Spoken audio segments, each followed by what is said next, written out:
What is going on, everyone? My name is Jason, and these are the Beats Studio Buds.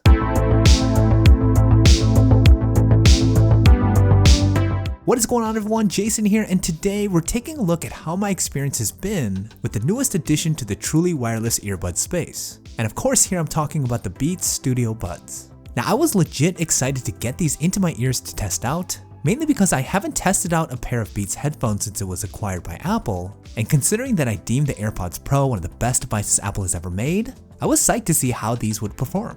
Plus, the Beats Studio Buds only cost $150, which is still a lot of money, but a significantly more affordable price tag than the AirPods Pro, even though it shares many of the same premium features such as active noise cancellation. Now, I've had them for about a week now, and the best way that I can describe them is interesting. Let me explain. Now, before we get into the review, in case you're new here, I'm Jason. I would really appreciate it if you give this video a thumbs up. It really does help me out. And in case you're a tech junkie like me, don't forget to subscribe to the channel so you can stay up to date with all the reviews. Okay, first let's talk about physical design. It's not hard to see that the Beats Studio Buds are inspired by the AirPods Pro from a design standpoint, and I actually think that's a good thing. The case is a bit larger. You can see here that it's slightly bulkier, but not to the extent that I would say would make them difficult to take on the go. They're definitely still ultra portable. The case has a nice matte finish that I actually really like. It's a bit cleaner, especially in this white colorway that I went with. Love the contrast between it and the Black Beats logo. To me, it's more refined than the polished finish on the AirPods case. The latch is well made and easy to open. It doesn't spring back or snap shut easily, and you get a nice confident clack when closing the case. Now, the first thing that I noticed when taking the earbuds out for the first time was just how strong the magnets on the case are. You can seriously shake the hell out of this thing and the earbuds are going nowhere. They give you a really satisfying catch when putting the earbuds in as well, and the quality here is top notch. The other immediate observation that I had when taking the earbuds out was how compact they are. It could be because they lack the stem that I'm used to on the AirPods, but man, they just felt tiny. That said, getting them into my ears was super easy to do, and I was surprised at how good the seal was. It angles comfortably into your ear canal, and even when I was vigorously shaking my head, they stayed in with no problem.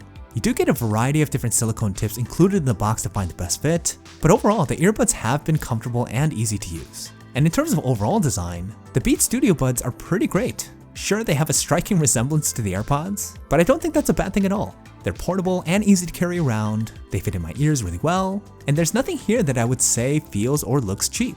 Now, when it comes to functionality, though it still shares some similarities with the AirPods Pro, this is where we start to see some noticeable differences. First, rather than having Apple's proprietary Lightning port to charge, it actually is charged via USB Type-C. I was a bit surprised by this, to be honest. None of the AirPods have made this transition yet, and frankly, I expected Apple would take advantage of getting more people to use their Lightning cables, so this is nice to see. The earbuds are also equipped with physical buttons on each earbud, as opposed to having touch controls. Personally, I do prefer this setup because I usually find touch capacitive buttons to be more annoying than anything else. But where the Beats Studio earbuds start to show their cheaper price tag is in their inability to wirelessly charge, something that the newer AirPods and many other competitors can take advantage of. Moreover, they don't come equipped with Apple's H1 chip, which allows for other things like cross-compatibility with other Apple devices, Siri support, and features like spatial audio. But they do still have the ability to pair instantly with the nice pop-up pairing instructions when opening the case, giving you kind of the veneer of an H1 chip, and interestingly enough, it offers the same ease of pairing to Android devices as well. And the more I think about it, I'm starting to think that the Beats Studio Buds may be more geared towards non-Apple users. And to me, that's brilliant because Apple knows that the hardcore fanboys are gonna get the AirPods no matter what. These take essentially the same blueprint as the AirPods, but makes use of the Beats brand and makes them more accessible to non-iPhone devices, which ultimately means gaining a larger market share of the wireless earbud space. Now, that's pretty ambitious, and look, let's face it, just because you make a product that is well designed and offers unique functionality isn't going to provide the results that you need if the sound quality isn't up to par. And to jump right into it, the sound quality is a solid good.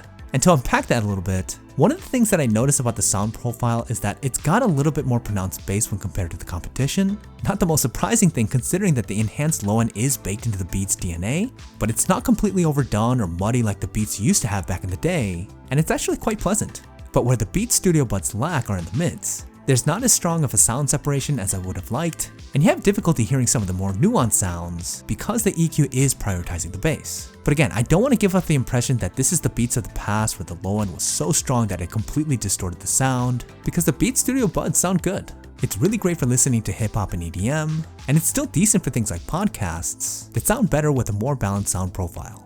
Now, another big reason why folks are interested in the Beats Studio Buds is its ability to take advantage of both active noise cancellation, which uses technology to actively cancel out ambient noise in your environment, and transparent mode, which uses the microphones outside of the earbuds to amplify the ambient sound for you when you need to be more aware of your surroundings. Now, when it comes to the active noise cancellation, I was pleasantly surprised at how well they worked. I wore these on a plane and I was impressed at how well it did at suppressing loud engine noise. It doesn't give you any uncomfortable feeling in your ear canal when activated, and man, it makes your listening experience quite immersive. It's not as good as the AirPods Pro or the Sony's, but it's way better than most of the competition, and it's a legit feature on these earbuds. The transparency mode, on the other hand, not nearly as good. Once you turn it on, the sound coming in through the microphone sounds artificial and a bit muddy, not nearly as clear or natural sounding as I would want it to be. Honestly, it's probably one of the poorer performers in this area when benchmarked against the competition, but this is likely a feature that most aren't exactly make or break on.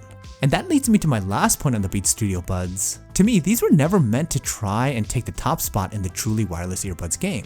At $150, we had to have expected some trade-offs. And though it may lack things like wireless charging or a more robust balanced downstage or a clear transparency mode, you gotta ask yourself, how much do you care about these features? Because to me, you're getting a pretty solid pair of very well designed earbuds that are super easy to use, enjoyable to listen with, and come packed with an active noise cancellation system that is pretty damn good, all for a lot less than what others are charging.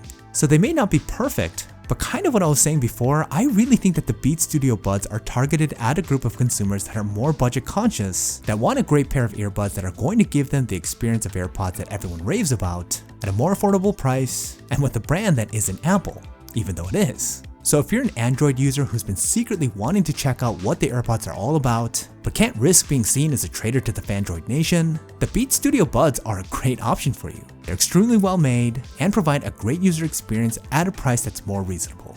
Now I'm going to put together a side-by-side comparison review between these and the AirPods Pro sometime very soon, so make sure that you're subscribed to the channel so you don't miss out on that. That's about it for this review. Don't forget to leave me a thumbs up if you guys found it useful. Again, I'd really appreciate it. Check out these other reviews if you're looking for more, and I'll see you guys in the next one.